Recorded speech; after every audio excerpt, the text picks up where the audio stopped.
तो hello guys, welcome to NC that is Enclave nursing classes. और आज हम जो शुरू करने वाले हैं वो है कैटरैक्ट। तो फुल जोश और उल्लास के साथ स्टार्ट करेंगे कैटरैक्ट। और लेक्चर जो हमारा होगा वो होगा लेक्चर थर्ड। ठीक है, लेक्चर थर्ड होगा, तीसरा लेक्चर है। पहले लेक्चर में मैंने एनाटॉमी डिस्कस कर लिया था, उसमें हाइपरमाइपिया क्या होता है, माइपिया क्या होता है और एस्टिग्मेटिज्म क्या होता है, ये सब हो गया था। सेकंड लेक्चर में मैंने ग्लाइकोमा को डिस्कस किया था। आज मैं जो डिस्कस करूंगा वो कैटरैक्ट। कैटरैक्ट को हिंदी में क्या कहते हैं बताओ? कैटरैक्ट को हिंदी में क्या कहते हैं? नॉर्मली थोड़ा सा दिमाग लगाओ, सिंपल सा वर्ड है भाई। कैटरैक्ट को क्या कहते हैं? मोतियाबिंद। क्या कहते हैं? मोतियाबिंद। ठीक है, कैटरैक्ट में होता क्या है? कैटरैक्ट में क्या होता है?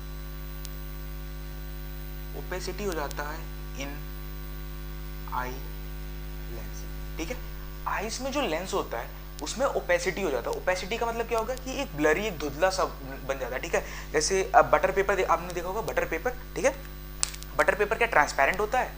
ट्रांसपेरेंट तो नहीं होता ना, ब्लरी होता है ना, थोड़ा धुंधला धुंधला दिखाई देता है, आर पार नहीं दिखाई देता ना, मतलब ट्रांसपेरेंट होता है ना, ट्रांसपेरेंट नहीं होता ना। जैसे मैंने यहाँ बटर पेपर है, इसको तो आप इधर से देख रहे हो तो इधर का नहीं दिखाई देगा ना। सेम ऐसे ही कैटरैक्ट में होता है, उसके लेंस में, कैटरैक्ट में आइस के लेंस में होता है। ठीक है, अब उससे हम क्या कैसे कैसे लेंस में होता है? फॉर एग्जाम्पल ये अगर लेंस है, अगर ये लेंस है, ठीक है, तो ये जो पोजीशन होता है उसको कहते हैं हम एंटीरियर, सॉरी इसको वाले को, इस वाले को पोस्टीरियर,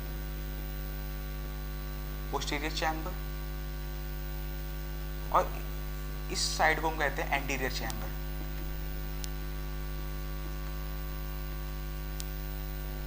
ठीक है, एंटीरियर चैम्बर। अब इसमें क्या होता है, लेंस के दोनों साइड में, आइदर एंटीरियर साइड, आइदर या तो फिर पोस्टीरियर साइड में प्रोटीन का लेयर का डिपोजिशन होने लगता है। ठीक है, आइदर वो प्रोटीन का भी हो सकता है या फिर कुछ केमिकल कंपाउंड भी हो सकते हैं या फिर कुछ फैक्टर्स हो सकते हैं, जिसके वजह से ये जो लेंस है, इसके वजह से ये जो लेंस है, इसकी वजह से ये जो लेंस है, फॉर एग्जांपल अगर ये लेंस है तो इस लेंस पे एक ब्लरी जो होता है वो ओपेसिटी का एक लेयर जमने लगता है। ठीक है, एक लेयर हो जाता है जिसकी वजह से पेशेंट को ब्लरी विजन हो जाता है। ठीक है, प्रॉपर्ली दिखाई नहीं देता, तो that is known as cataract. ठीक है, कैटरैक्ट में क्या हो रहा है, सिंपल सा फंडा भाई, दिमाग लगाना। कैटरैक्ट मोतियाबिंद में क्या होता है कि मोतियाबिंद में जो लेंस होता है, लेंस के ऊपर एक लेयर जम जाता है। लेयर जमने की वजह से क्या होता है, पेशेंट को दिखाई नहीं देता। अब थोड़ा सा दिमाग लगाएंगे, ये जो एंटीरियर चैम्बर था और जो ये पोस्टीरियर चैम्बर था, पोस्टीरियर चैम्बर और ये जो लेंस है, तो हम थोड़ा सा दिमाग लगाओ। अब तुम लोग ये मुझसे क्यों नहीं पूछ रहे हो कि सर भाई साहब ये पूरा लेंस ही हम निकाल देते हैं? कैटरैक्ट की सर्जरी में ये पूरा लेंस निकाल देते हैं? नहीं निकालते हैं। आइदर या तो एंटीरियर चैम्बर को आउट करेंगे या तो पोस्टीरियर चैम्बर को आउट करेंगे, क्योंकि लेंस के ठीक पीछे, लेंस के ठीक पीछे क्या है, विट्रस चैम्बर है। अगर मैंने लेंस को निकाल दिया, अगर मैंने प्रॉपर पूरे लेंस को ही आउट कर दूंगा तो विट्रस चैम्बर का जो फ्लूइड है वो तो आउट हो जाएगा ना, बॉडी आँख से वो तो आउट हो जाएगा। फॉर एग्जाम्पल देखो, अगर मैंने ये लेंस बनाया है, ये लेंस है, ठीक है, LENS लेंस है, तो ये विट्रस चैम्बर है। अगर मैंने लेंस को आउट कर दिया, लेंस को आउट कर दिया, तो ये विट्रस चैम्बर क्या होगा भाई, आंख से विट्रस चैम्बर निकलेगा, विट्रस चैम्बर का फ्लूइड निकलेगा। ठीक है, इसी की वजह से आइदर या तो एंटीरियर चैम्बर आउट करते हैं या फिर हम पोस्टीरियर को चैम्बर को आउट करते हैं। ठीक है, ये हो गया। अब इसके बाद हम पढ़ेंगे मेनली कैटरैक्ट क्या होता है, क्या नहीं होता। ठीक है, eye become cloudy leading to blurry vision. ठीक है, मैंने क्या बताया था स्टार्टिंग में कि आँख जो है वो क्या होता है, ब्लरी हो जाता है, धुंधला धुंधला दिखाई देता है इसमें। ठीक है, उसके बाद आता है occur due to the clumping of protein in the lens. Clumping मतलब इकट्ठा होना। ठीक है, इकट्ठा हो जाना, जैसे कलेक्ट हो जाना। ठीक है, collection of protein in the lens, जरूरी नहीं है कि प्रोटीन का कलेक्शन हो सकता है, इधर कुछ भी और फैक्टर्स हो सकते हैं वहाँ पे। फिर इसके हम टाइप्स की बात करेंगे, इसके हम टाइप्स की बात करेंगे। देखो टाइप्स की में बात करते हैं तो बहुत सारे टाइप्स होते हैं, लेकिन जो मोस्ट कॉमन जो टाइप्स हैं वो दो टाइप्स के होते हैं। फिर इसके आगे हम आगे जाके टाइप्स की बात करते हैं, तो जैसे स्टोराइड की वजह से हो जाता है, डाउन सिंड्रोम में भी होता है, एज में भी होता है। ठीक है, बहुत सारे फैक्टर्स होते हैं। तो अगर टाइप्स की बात करते हैं तो दो टाइप्स के होते हैं। सबसे पहले जो टाइप्स होगा वो होगा कॉर्टिकल। पहला वाला कॉर्टिकल कैथेटर होगा, दूसरा वाला न्यूक्लियर कैथेटर होगा। चलिए, cortical cataract, nuclear cataract, cortical cataract और दूसरा न्यूक्लियर कैटरैक्ट। ठीक है, कॉर्टिकल वाले में क्या होता है, कॉर्टिकल वाला सॉफ्ट वाइट होता है। क्या होता है, सॉफ्ट वाइट। इसमें जो लेंस होता है, लेंस की कॉर्नर में क्या होता है, क्लम्पिंग होता है कॉर्नर में। ठीक है, इसको हम सॉफ्ट वाला भी कहते हैं, सॉफ्ट वाइट कहते हैं। इसमें पेशेंट देख सकता है, प्रॉपर नहीं देख सकता पर देख सकता है, क्योंकि इसको साइड से होता है। ठीक है, दूसरे वाले में क्या, दूसरे वाले पोजीशन को क्या कहते हैं, न्यूक्लियर कैटरैक्ट। न्यूक्लियर कैटरैक्ट क्या होता है, हार्ड ब्लैक, हार्ड होता है, ये हार्ड होता है। ठीक है, ये सॉफ्ट होता है, कॉर्टिकल वाला, कॉर्टिकल सॉफ्ट होता है, न्यूक्लियर हार्ड होता है। ठीक है, अब न्यूक्लियर जो हार्ड होता है वो, और फिर ये किस कलर में हमें अपीयर होता है, या तो ब्लैक में होगा या फिर ब्राउन होगा। इसमें क्या होता है, मेनली लेंस से डिफेक्ट कर जाता है। ये हमारी मान लो ये आइज है, आइज की जो बीच का लेंस होता है इसमें डिफेक्ट होता है। ये हो गया। तो दो टाइप्स के मैंने बताया कौन कौन सा, एक होता है कॉर्टिकल, एक होता है न्यूक्लियर। उसके बाद हम थोड़ी सी बात करेंगे थोड़ी जनरल नॉलेज के टाइप्स की परस्पेक्टिव से, कि लेंस का पोजीशन कहाँ होता है। वैसे लेंस का पोजीशन कहाँ होता है, अगर मैं साइंटिफिकली पूछूं कि लेंस का पोजीशन कहाँ होता है बताओ जरा, तो वो होता है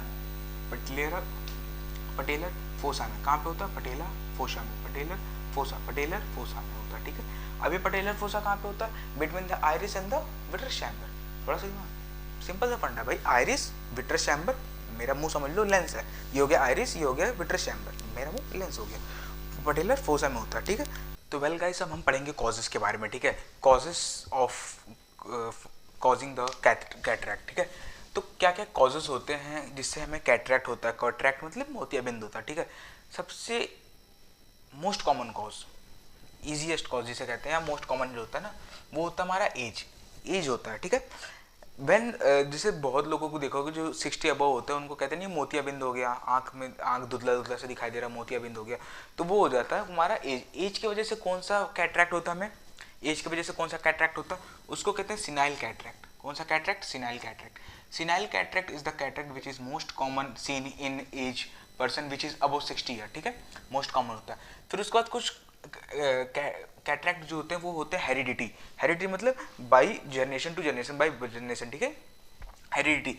तो उस कैटरैक्ट को कहते हैं ब्लू डॉट कैटरैक्ट। कौन सा, ब्लू डॉट कैटरैक्ट। ठीक है, तो ब्लू डॉट कैटरैक्ट क्या होता है, वो हेरिडिटी में हमें से होता है, और किस कंडीशन की वजह से होता है, तो डाउन सिंड्रोम में हमें मिलता है। किस में मिलता है, तो डाउन सिंड्रोम में। अब डाउन सिंड्रोम में कौन सा कैटरैक्ट मिलता है, ब्लू डॉट कैटरैक्ट। और ब्लू डॉट कैटरैक्ट किस टाइप का कैटरैक्ट है, हेरिडिटी वाला कैटरैक्ट है। फिर इंजरी में जैसे ट्रॉमा इंजरी हो गया है ना, जिसके वजह से हमारा जो आइस का जो लेंस है वो डैमेज हो चुका है, वो भी हमें एक सिनेरियो हम ये भी कर सकते हैं, एक सिनेरियो ये भी बन सकता है। फिर उसके बाद not last but not the least, ठीक है, डायबिटिक मेलाइटिस। डायबिटिक मेलाइटिस समझ लीजिए as like a silent killer की तरह है। ठीक है, तो डायबिटिक मेलाइटिस क्या करता है, जिसके डायबिटिक मेलाइटिस की वजह से स्नो फ्लैंक कैटरैक्ट दिखता है। Snow flank cataract, snow flank cataract का मतलब हो गया क्या, बर्फ गिरता है। ठीक है, बर्फ कैसे होता है, वाइट कलर का होता है, तो दूर दूर तक क्या दिखता है, वाइटिश होता है। ठीक है, ब्लरी विजन होता है इसमें, स्नो फ्लैंक कैटरैक्ट में। फिर उसके बाद स्ट्राइड। स्ट्राइड का मतलब क्या हो गया कि पेशेंट है जो कि लॉन्ग टर्म से स्ट्राइड ले रहा है, तो उसके आँख पे जो होता है लेंस पे डिप्लेक्शन हो जाता है प्रोटीन का या फिर कुछ स्टेरॉइड्स वगैरह का, केमिकल्स का, जिसकी वजह से उसको भी ब्लरी विजन होता है, आगे कंडीशन लीड टू कैटरैक्ट। ठीक है, उसके बाद हम असेसमेंट करते हैं। पेशेंट आता है हमारे पास, वो बताता क्या है, एज ए नर्स हम क्या क्या असेस कर सकते हैं पेशेंट के अंदर। सबसे पहले ग्रेजुअली डिक्रीज विजन। पेशेंट हमें ये खुल के बताएगा कि सर मुझे जो है पहले से थोड़ा कम दिखाई दे रहा, gradually vision, decrease gradually vision. Colour precipitation decrease हो जाएगा, वो कलर में भी, कलर आइडेंटिफिकेशन होता है ना, कलर में भी आइडेंटिफाई नहीं कर पाएगा। दूसरा पॉइंट। तीसरा पॉइंट तो डिप्लोपिया। डिप्लोपिया क्या होता है मेरे भाई, डिप्लोपिया क्या होता है, डबल विजन। ठीक है, एक दो बार दिखाई देता है, डबल विजन। वाइट प्यूपिल, और प्यूपिल जो होगा वो वाइट होगा। वाइट क्यों होगा, क्यों होगा वाइट, क्योंकि वहाँ पे न्यूक्लियस कैटरैक्ट होगा या फिर आइदर दूसरा वाला कैटरैक्ट होगा। दो टाइप्स के कैटरैक्ट मैंने आपको पढ़ाया था। तो वाइट प्यूपिल क्यों होगा, क्योंकि वहाँ पे जो प्रोटीन का डिपोजिशन या फिर कुछ अदर फैक्टर्स का डिपोजिशन होगा, जिसकी वजह से प्यूपिल का जो कलर होगा वो चेंज हो जाएगा। इंटरवेंशन क्या क्या कर सकते हैं हम, removal of lens at a time. ठीक है, मैंने आपको स्टार्टिंग में भी बताया था कि जो जैसे दो लेंस के दो पार्ट हैं, anterior chamber and posterior chamber, anterior posterior. अब ये जो लेंस है, अगर मैंने दोनों एक साथ हम नहीं हटा सकते, अगर हमने दोनों को एक साथ लेंस को निकाल दिया तो विट्रस चैम्बर का जो फ्लूइड है वो ड्रेन आउट कर देगा, बाहर निकल जाएगा वो आँख से। इसके वजह से हम आइदर या तो एंटीरियर चैम्बर को रिमूव करते हैं या फिर हम पोस्टीरियर चैम्बर को रिमूव करते हैं। तो एक बार में हम एक ही लेंस को रिमूव कर सकते हैं, दोनों नहीं कर सकते। फिर उसके बाद हम देखते हैं टॉपिकल एनेस्थीसिया 4% ज़ाइलोक्विन। ठीक है, फॉर एनेस्थीसिया के लिए ज़ाइलोक्विन देते हैं, फॉर सर्जरी के लिए। फिर 3.5 mm का हम इंसिजन करते हैं और जिसमें सूचर का हमें कोई रिक्वायरमेंट नहीं होता है। ठीक है, ये हो गया। इसके बाद हम बात करते हैं pre operative and intra operative care का। एज ए नर्स हम प्री ऑपरेटिव और इंट्रा ऑपरेटिव केयर कैसे कर सकते हैं पेशेंट कैटरैक्ट का। वेल गाइस, अब हम बात करेंगे इंटरवेंशन के बारे में। ठीक है, इंटरवेंशन में हम क्या क्या करते हैं, pre operative and post operative intervention. ठीक है, pre operative and post operative. Pre का मतलब पहले, पोस्ट का मतलब बाद में। तो प्री ऑपरेटिव में हम सबसे पहले क्या करेंगे पेशेंट के साथ, कंप्लायंस विथ मेडिकेशन, ठीक है, उसके जितने भी मेडिकेशन चल रहे हैं उसको हम स्टॉप करेंगे सर्जरी से पहले, ठीक है। Inform about measures that increase ICP, अगर पेशेंट के अंदर ICP that is intracranial pressure बढ़ता है, ठीक है, अगर आईसीपी, ठीक है, आईसीपी अगर बढ़ रहा है तो हमें एज ए डॉक्टर को तुरंत इन्फॉर्म करना है। नॉर्मल जो आईसीपी होता है वो होता है 10 to 21 mmHg, ठीक है, 10 to 21 mmHg होता है। अगर ये बढ़ रहा है तो हम तुरंत डॉक्टर को जाके इन्फॉर्म करेंगे। दूसरा पॉइंट, तीसरा पॉइंट होता है कि पेशेंट को हमें ये बताना है कि जब भी वो कफ करे, है ना, जब भी वो कफ करे या फिर आइस को रब करे, मेनली कफ करे तो वो बेंड ना हो, जैसे ना ऐसे यहाँ पे मैं कफ कर रहा हूँ तो बेंड ना हो। बेंड होने से वजह से क्या होगा कि हमारी जो आइस पे जो प्रेशर होगा वो इंक्रीज हो जाएगा। आइस पे प्रेशर इंक्रीज होगा तो क्या होगा, आइस का प्रेशर इंक्रीज होगा तो आइस का जो लेंस है, लेंस उस पर प्रेशर इंक्रीज होगा, फर्दर वो रप्चर भी हो सकता है। तो हमें पेशेंट को ये भी बताना है कि अपना जब भी वो कफ करे तो वो बेंड ना हो, ठीक है। और रबिंग आई, पेशेंट को हमें ये भी बताना है कि अपने आइस को रब नहीं करना है, ठीक है। ये हो गया हमें प्री में। पोस्ट में क्या बताना है कि हेड, पोस्ट ऑपरेटिव में क्या था, पेशेंट का ऑपरेशन हो चुका है, उसके बाद हम क्या करेंगे, हेड को एलिवेट करेंगे एटलीस्ट 30 to 45 डिग्री। हेड को हमें एलिवेट करना है 30 to 45 डिग्री पे। Turn head to non operative surgical side. Mostly हम कर देते हैं जैसे अगर हमारा राइट आइज में सर्जरी हो रखी है, ठीक है, राइट आइज में सर्जरी हो रखी है तो हम मेनली पेशेंट को क्या करते हैं, लेफ्ट आइज की तरफ टर्न ऑफ कर देते हैं, ठीक है। Turn head to the non operative surgical side. Use eye patches, ice का पैचेस आता है वो भी यूज़ कर सकते हैं। और असिस्ट एम्बुलेशन, हेल्प पेशेंट का हेल्प भी कर सकते हैं ऐसे, ठीक है। ये हो गया असिस्ट एम्बुलेशन। तो नॉर्मली ये सब चीज़ें होती हैं, दो चीज़ें, पोस्ट ऑपरेटिव हो गया, प्री ऑपरेटिव हो गया और पोस्ट ऑपरेटिव। इसके बाद कुछ कॉम्प्लिकेशंस होते हैं, जैसे मोस्ट कॉमन कॉम्प्लिकेशंस, दो टाइप्स के कॉम्प्लिकेशंस होते हैं, उसके बारे में हम कॉम्प्लिकेशंस के बारे में, ठीक है। मोस्टली दो कॉम्प्लिकेशंस देखे जाते हैं सबसे ज़्यादा कैटरैक्ट सर्जरी में, ठीक है। जो सबसे पहले जो कॉम्प्लिकेशन होता है ड्यूरिंग सर्जरी से रिलेटेड होता है, तो most common complications of cataract surgery is posterior capsule opacification, ठीक है, पोस्टीरियर कैप्सूल ऑप्लिफिकेशन। ये हमारे लेंस से रिलेटेड होता है। मैंने आपको बताया था कि दो कैप्सूल होते हैं, आइदर फर्स्ट एंड सेकंड, ठीक है, either first and second, that is a posterior capsule and A anterior capsule, ठीक है। ये इसमें क्या होता है, पोस्टीरियर कैप्सूल में ऑप्लिफिकेशन हो जाता है जिसमें वीक हो जाता है, ठीक है। दूसरा वाला जो होता है वो होता है most deadliest complications of cataract surgery. Most deadliest मतलब होता है कि इसमें पेशेंट की डेड भी हो सकती है। That is a condition also known as endophthalmitis. Endophthalmitis का मतलब क्या हो गया, एंडोफ्लेमेंथाइटिस का मतलब क्या हो गया, इसमें इन्फ्लेमेशन हो जाता है इसमें। और ये होता क्यों है, क्योंकि जब हम प्रॉपर जब भी हम सर्जरी करते हैं उसके पहले स्टरलाइजेशन प्रोसेस होता है, सब कुछ क्लीन वो होना चाहिए, ठीक है। इसमें क्या होता है कि पैथेलमाइटिस में हम उसका क्वालिटी मेंटेन नहीं कर पाते हैं, ओटी का जो क्वालिटी होता है वो मेंटेन नहीं कर पाते, जिसकी वजह से पेशेंट को इन्फेक्शन हो जाता है, ठीक है। तो ये कंडीशन खत्म हो चुका है, कैटरैक्ट ओवर हो चुका है।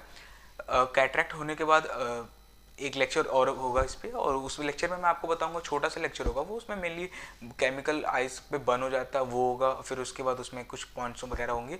वेल तब तक के लिए ठीक है, थैंक यू।